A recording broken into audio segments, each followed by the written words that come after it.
Farm Business Uganda ekitongole ky'abalimi n'abalunzi. Bano bawa abalimi n'abalunzi amagezi agabayamba okwekulankulanya n'okwenyumiriza mu bye bakola. Gwe omulunzi w'enkoko omuli eza broilers, crailers, saso, layers ne loko. Jangu ofuna amagezi ku ngeri ey'ozirabiriramu olyoke ofune amagoba. Ate bwe kituuka ku byennyanja basima ebidiba n'okusomesa ku nnunda ennungi ey'ebyennyanja omuli empuuta, emali, engege. Ate tebakoma okwo, bakuyigiriza n'okutabula emmere y'ebyennyanja okusinziira ku stage ze biba biriko. Omulunzi w'ente, embuzi, endiga, obumyu nawe batuukirira ofuna amagezi. Aba Farm Business Uganda bakowola naawe alunda embizzi okubeetanira anti bakufunira breed z'embizzi ennungi ezikula amangu omuli Landrace, Large White, Hampshire, kuteeka ne Cambrough. Gwe omulimi n'omulunzi lekera kwemulugunya, beekwate tojja kwejjusa. Bakufunira ensigo kw'oteeka n'okusomesa ku nnima y'omulembe ekwatagana n'ebibala omuli emicungwa, emiyembe, amapaapaali, obutunda n'ebirala bingi. Gwe omulimi wa vanilla naawe teweegayaalirira anti aba Farm Business Uganda webali okuyamba. Gwe omulimi w'ebitooke naawe jangu obeebuuzeeko ku butya bw'osimba ebitooke ne bitakuwa kiwuka ate ne bibala bulungi. Funa amagezi ku kika ky'emiti egikula amangu egigumira embeera y'obudde omuli emisizi, peyini, kalitunsi, emivule n'ebika by'emiti ebirala bingi. Aba Farm Business Uganda bakuyambako okufuna ebigimusa ebirungi eby'omulembe okuli eby'omu ttaka n'okufuuyira n'amadagala ag'enjawulo agayamba ebirime byo okukula obulungi nga tebirumbibwa biwuka. Ebirime omuli muwogo, soya, kasooli, lumonde, kabeji, ensujju, watermelon, ennyaanya, obutiko, ebijanjaalo n'ebirime ebirala bingi. Ebintu bino byonna bakuwa amagezi ku byo okossaako n'okubikufunira. Okumanya ebisinga osobola okubirako aba Farm Business Uganda ku 0753 19 95 12 oba 0761 48 0004. Osobola n'obafunira ku WhatsApp ku 0752 83 84 89. Farm Business Uganda, farmer to farmer, mulimi ku mulimi.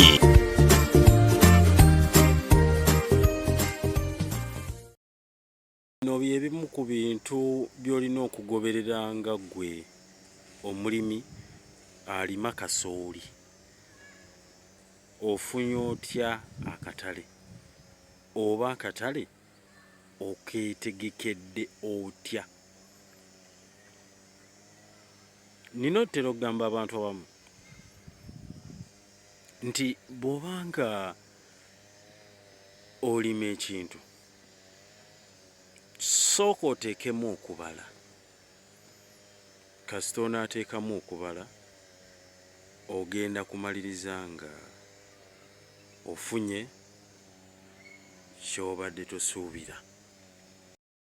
Business Uganda gwe mukutu gw'oliko, gwe nno omulimi ali eyo naawe omulunzi ali eyo, tukusaba okuba nga osubscribinga n'okulayikinga.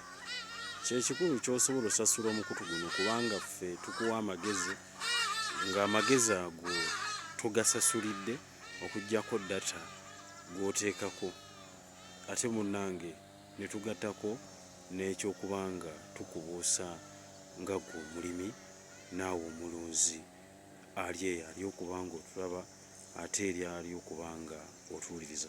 Subscribinga, likinga. Gwe yamala okusubscribinga osobola okubanga ogenda maaso n'okulayikinga ku mukutu guno gwa Farm Business Uganda, logo ya kitooke na mutwe gwa nte. Kasooli eka ziri 2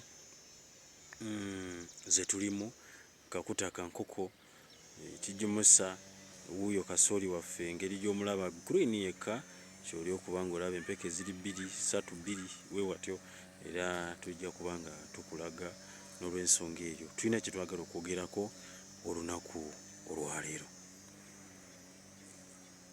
Akatale kano aka kasooli oba ka kirime kyonna ekikazibwa, tugeze akatale aka muwogo omubisi omukalu, akatale aka kasooli. Waliwo eyali ayogera n'agamba kasooli temuli ssente. Ze ne mutunuulira ne musekerera ne mutuuza wansi naniko mumenyeramenyera. Wano w'olima kasooli nga tolina katale, ekyo nawe kyabulabe kubanga ffe ng'abalimi abamu naffe ng'abalunzi abamu nti bwe tuba tulima tusooka ne tutunuulira akatale era otunda kasooli ono ng'osinzidde ku katale nga bwe kali mu biseera ng'ebyo bwe bityo. Kyenjagala otunuulirako olunaku olwaleero kyekiriwa. Bw'olaba kasooli nga mu kitundu mw'oli, kuba for example nti kasooli omubisi ku nnimiro ne bagutwalira wakati w'ennusu 3 n'ennusu 7 nga mubisi, weetaaga eminwe emeka okubanga oweza kilo ya kasooli mu kaseera nga kano gye bagula ennusu 1,000. Kyokka omunwe gwa kasooli omubisi omwokye gwa nnusu 1,000. Kilo ya kasooli ali ku nnusu 1,000, 1,200, 1,300 awo waali oba oli kubanga okitegeera. Lwaki akawunga ka kasooli kali ku nnusu 2,000 ndoza mu 600. Yes, 2,600 we wati ndowooza.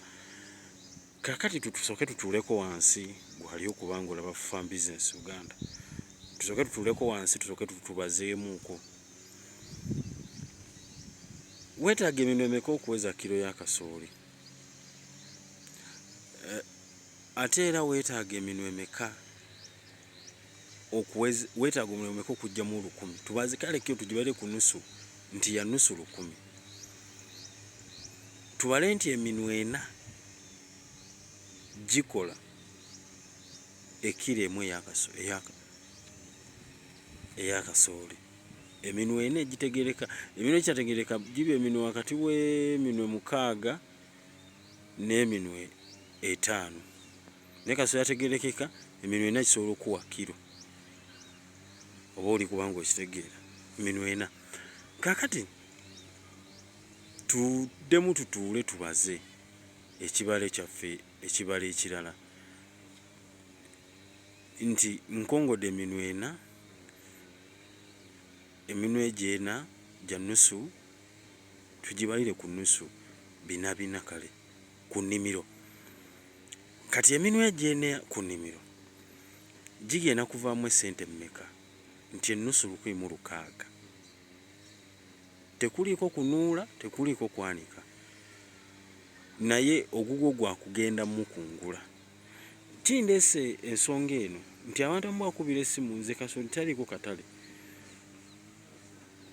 Tetujja kwogera nti okubanga ffe tumanya nti tulina be tusappulayinga, tulina be tusobola okuwa oba, naye ate eriyo omuntu nga ye akuza kasooli oba akuza muwogo oba ekirime kyonna ekirala ekyanikibwa bijanjaalo. Nabadde ndi kutunuulira tampeko y'ebijanjaalo ebibisi mu katale, nga tampeko y'ebijanjaalo ebibisi eri ku nnusu 1,000. Can you imagine? Nnusu 1,000 yadde awamu 2,200, 2,500 we batyo ekibisi. Kakati iffe twagala tulime nga tulina ekibalo, kubanga nabagamba nti buli wooteekateeka okulima kasooli oba ekirime kyonna manya nti bantu ga 100 abali kukola ekyo.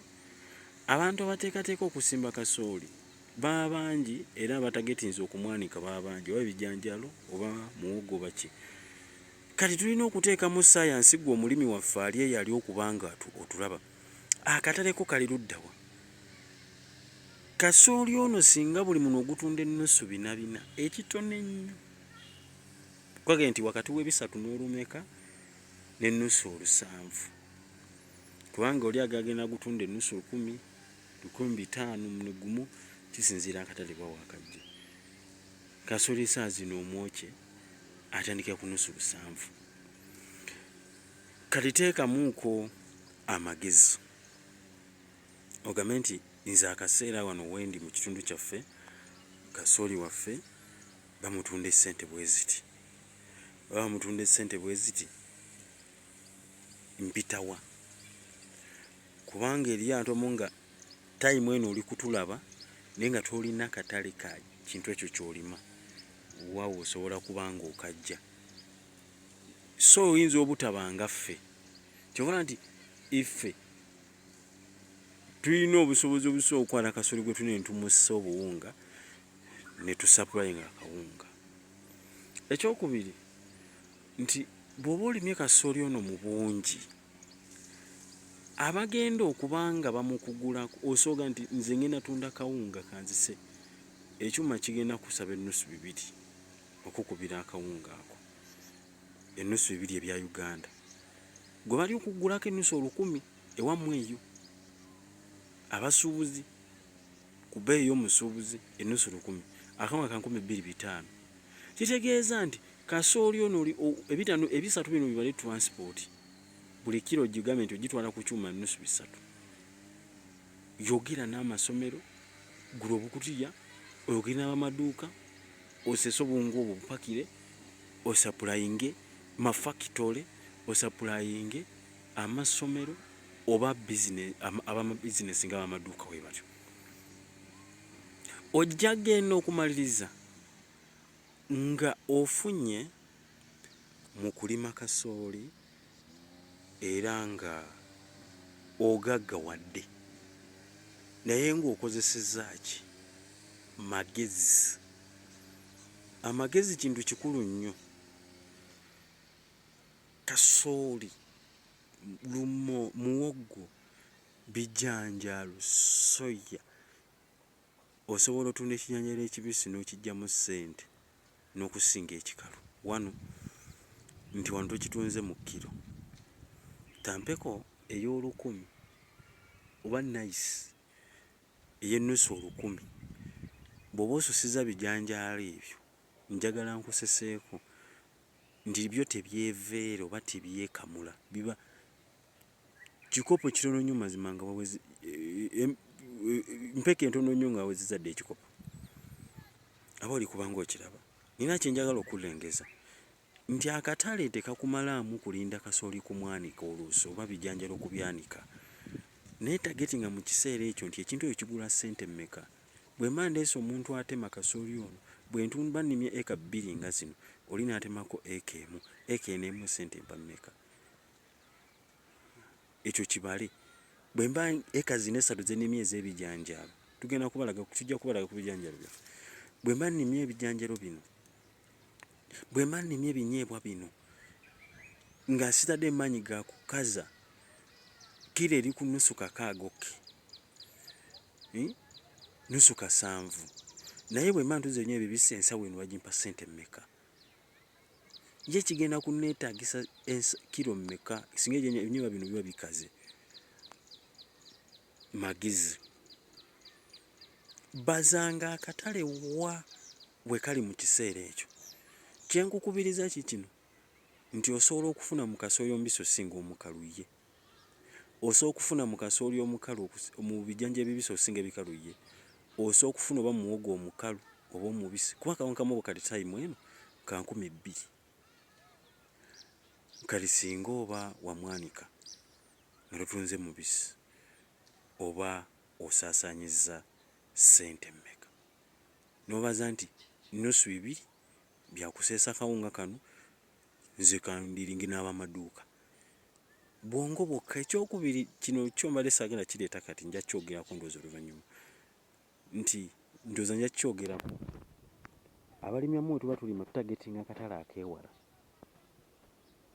n'ogamba nti nze ndi w'embaale tagetinze katale k'e Kampala naye manya nti oli w'embale naye n'ow'e Masaka tagetinze Kampala ow'e Busoga tagetinze Kampala ow'e Tooro ow'e Tirinyi owa Arua atagetinze katale k'e Kampala mwena mutagetinze katale k'e Kampala kyova olaba nti kyangu nnyo okutwala ebintu byo mu katale akaawamu n'okola loosi okusinga omuntu ayenoonyereza akatale n'abuusa obwongo bwe. Buusa obwongo bwo gw'omulabi waffe owa Farm Business Uganda subscribing ekigambo ekyo kiri mu kala mmyufu abamu balayikinga ate ne bamala ne beetoolayo. Bw'oba okoonye mu kagamba ako nti like mu kagalo kano akasse akambuse waggulu n'olayikinga gwe wamala okusubscribinga toddamu koonamu obadde kaba kalaze kale endala nti oba kataddewo olwedi oba bbulaaka kisinziira. Kitegeeza okakoonamu ku mukono guno akasookera ddala ku mukono guno ogwa kkono. Bw'okoona ku kigalo kagalo akase wansi kitegeeza oba wejjeemu. Kati abamu tweje waki tulayikinga abamu abasubscribe nti channel eno video eyo kigiwa enkizo okutambula mu bantu n'abatandi gye ne batuuka kubaga bakola ki bagiraba. N'olw'ensonga eyo fan business bana kiri ku YouTube oba ku internet naye eriyo omuntu gwe twagala amagezi gamutuukeko. Tulina abalimi atugobera bali mu 2500 naye ate twagala abalimi basukka mu 2500 babe nga basooka nga kola ki batufuna. N'olw'ensonga eyo boola yikinze gwe yamala okusubscribe nga tojjaamu gwe koona kwako kabwe maliriza wali abalikinga n'atajjukira nti alayikinze. Ekyokubiri mu abasubscribe nga tutuuka ne tuddamu video zammwe oba comments zammwe naye olusi kale tutera okulwawo ezimu. Waliwo kati tugeze tuyinza okufa ku zino video zetwakasuulayo naye nga teri yakomense ku video olusi gye twateekayo okunge maze emyezi nga 5 naye era tumaliza video ezo oba comments ezo nga tuzizzeemu. Mukutu gwa Farm Business Uganda bw'osubscribinga gwa tanaba subscribinga likinga ate osobola okuteekamu gundi n'obanga video zino tuba tuzisuddeyo osobola okubanga ozifuna. N'olw'ensonga eyo mwenna tubaagala nnyo bati okutulaba. Targeting akatale kaliko kiseera ki kasooli bw'obanga omulimye omubisi nga kiri ewammwe eri ku nnusu 100 oba 100 ng'olaba tojja guminkiriza kumwanika otuuke ku nnusu 300 bwe bamugule wammwe mukaze otunda akawunga ogateekamu ennusu 5 omayize ng'otunze 2000 katugeze kyonna nnyo 2500 buli ekiro omaze nga buli kiro ogiddeko 2000 oli kubanga okitegeera ebisatu bino n'ebibiri ebitaano bino oba olukaaga luno lukuyamba okubanga ogula akakutiya gwagenda okuseesa lukuyamba okubanga ogula oteekamu transport n'okuseesa olukaaga olwo. Masomero osobola okugawa akawunga kivuna nti kizibu nnyo fuga nti akatale k'akasooli tekaliiwo tekali kwoyo atamanyi bibalo naye ffe buli season oba buli kaseera tuba tumanyi nti akatale k'ekintu ekyo kasobola okubanga tukafuna bulungi. Gwali ku Farm Business Uganda baza otegeere akatale kaliwo mu kiseera kinti kasooli mubisi mpitawo omunwe gumu okumpa ennusu 4 kitegeeza oba ogasse kilo mmeka okufuna ennusu 1300 oba oli kati njogera bwe ntyo nga njogerera ku side yaffe naye ate twogerere ku oyo ali ewala nga kasooli bamugula nnusu 800 kubanga nze ndabye kasooli time eno twali mu kaseera kalinga kasooli akawunga ka bbeeyi okusinga kasooli maize brand tudde maize brand wa bbeeyi okusinga kasooli oli kubanga okitegeera kasooli wa nnusu 1000 akawunga ka 2500 kati ate maize brand wa nnusu 1000 ogenda okulaba nga maize brand ate alinnye nnyo okusinga ne kasooli kumpi. Kati njogera nammwe nga ate wammwe nga kasooli wa bbeeyi rayisi kubanga twogana abalimi ab'eggwanga lyonna. Bannayuganda mwebala abatulaba twagala Bannayuganda batulabe tukyuse ku by'enfuna byaffe n'ebyokulima. Tosobola kulima kasooli n'obanga okola loosi obanga tofunamu tekisoboka. Osobola okufuna mu kasooli singa oteekamu ekibalo bw'obazanga osobola n'ogamba nti omusajja twali tumuwa ekibalo yali ku mazzi eyo naye n'akomawo n'atandika okulima ebyamazzi byasenga ebyamazzi byafuuka bizibu yali mugagga eyo ne tumugamba nti kasooli mubale mu mubisi eka emu omale obala enneeri yagenda okubala paka tudde agamanze wakiri enima eka 3 ez'akasooli emu nino gijjako obe mu kitundu nga mitundikire mubisi kuba togenda tawaana kunula togenda tawaana kuleeta kyuma kimukonga togenda tawaana kuleeta bakongola togenda tawaana kumwanikamu oyo omumazi ono omuteekawo kubanga akaseera katuuka ekiseera nga emmere entono ne kiri nnyo n'olaba nti kasooli kiro yagulibwanga 2000 oli kubanga okitegeera 2200 naye ate era wadde ali ku 1000 ewammwe eyo oba 1300 naye ate kiraga nti kasooli ono ali ku 1,300 osobola okumufunamu ne woba oseseza kawunga. Mukutu gwa Farm Business Uganda, kozesa akutakeko ekyala kitalekeka kyensobola okuba nga mbategeeza. Nina edduuka erimu lye nagendako nga mbuuza ekigimusa, sijja kubabuulira tayipu ya kigimusa. Kigimusa ekyo nga kya mu ttaka. Nagenze okulaba nga bangamba nti kya 3,000 ne mugamba oli si kicupuli ekyo. Nangamba kye kyennyini bakisiza. Ngenda okulaba nga ngenda wala nga mbuuza ekigimusa kino kya ssente mmeka, nti kya 3,500. Naye nga luli bali bakituma 4,500 kino 5,000. N'olw'ensonga eyo ffe ng'abalimi twagala nnyo okubibaza. Nina omulimi ne gwe tugezeeko nga yasitookinze ebisawo 30 bya kalimbe wa nkoko. Ero ly'essanyu lyaffe ffe ng'abalimi nti ekigimusa kino ekiri ekyaffe kinakavundira kirwa mu ttaka ekirime ne wookizaawo n'ozaamu kasooli. Ono kasooli gwe tukulaga yakaddawo emirundi gino giri 4 sizoni 4. Eno yakutaano. Naye kakutaka nkoko takyukako. Nze bwe ntuuka mu nnimiro z'abantu mugamba nti kino kigimusa, ono kasooli wamukozesa kakuto bakulwaki, kuba nze nsobola okulaba ntegeera nti ekirime ekiriko ekigimusa ekirongooseemu kiraga. Oba oli kubanga otegeera. N'olw'ensonga bassebo ne bannyabo twongere okusubscribinga n'okulayikinga. Twajja kubuusa balimi, twali tutundidde engeri y'akatale, marketing oginoonyezza otya.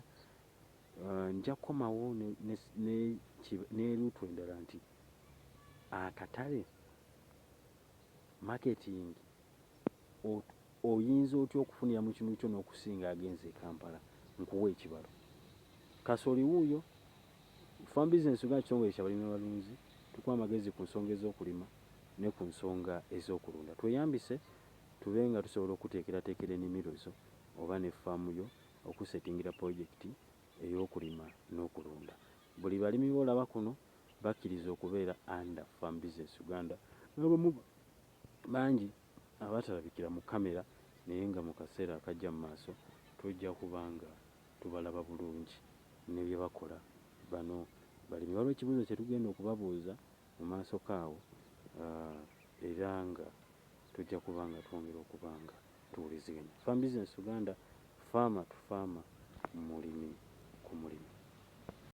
Farm Business Uganda, ekitongole ky'abalimi n'abalunzi. Bano bawa abalimi n'abalunzi amagezi agabayamba okwekulankulanya n'okwennyumiriza mu bye bakola. Gwe omulunzi w'enkoko omuli eza broilers, crailers, saso, layers ne loko. Jangu ofuna amagezi ku ngeri ey'ozirabiriramu olyoke ofune amagoba. Ate bwe kituuka ku byennyanja, basima ebidiba n'okusomesa ku nnunda ennungi ey'ebyennyanja omuli empuuta, emali, engege. Ate tebakoma okwo, bakuyigiriza n'okutabula emmere y'ebyennyanja okusinziira ku stage ze biba biriko. Omulunzi w'ente, embuzi, endiga, obumyu, nawe batuukirira ofuna amagezi. Aba Farm Business Uganda bakowola naawe alunda embizzi okubeetanira, anti bakufunira breed z'embizzi ennungi ezikula amangu omuli Landrace, Large White, Hampshire, kuteeka ne Cambrough. Gwe omulimi n'omulunzi lekera kwemulugunya, beekwate tojja kwejjusa. Bakufunira ensigo kw'oteeka n'okusomesa ku ndima y'omulembe ekwatagana n'ebibala omuli emicungwa, emiyembe, amapaapaali, obutunda n'ebirala bingi. Gwe omulimi wa vanilla naawe teweegayaalirira, anti aba Farm Business Uganda webali okuyamba. Gwe omulimi w'ebitooke naawe jangu obeebuuzeeko ku butya bw'osimba ebitooke ne bitakuwa kiwuka ate ne bibala bulungi. Funa amagezi ku kika ky'emiti egikula amangu egigumira embeera y'obudde omuli emisizi, peyini, kalitunsi, emivule n'ebika by'emiti ebirala bingi. Aba Farm Business Uganda bakuyambako okufuna ebigimusa ebirungi eby'omulembe okuli eby'omu ttaka n'okufuuyira n'amadagala ag'enjawulo agayamba ebirime byo okukula obulungi nga tebirumbibwa biwuka. Ebirime omuli muwogo, soya, kasooli, lumonde, kabeji, ensujju, watermelon, ennyaanya, obutiko, ebijanjaalo n'ebirime ebirala bingi. Ebintu bino byonna bakuwa amagezi ku byo okossaako n'okubikufunira. Okumanya ebisinga osobola okubirako aba Farm Business Uganda ku 0753 19 95 12 oba 0761480004. osobola n'obafunira ku WhatsApp ku 0752838489. Farm Business Uganda, Farmer to Farmer, mulimi ku mulimi.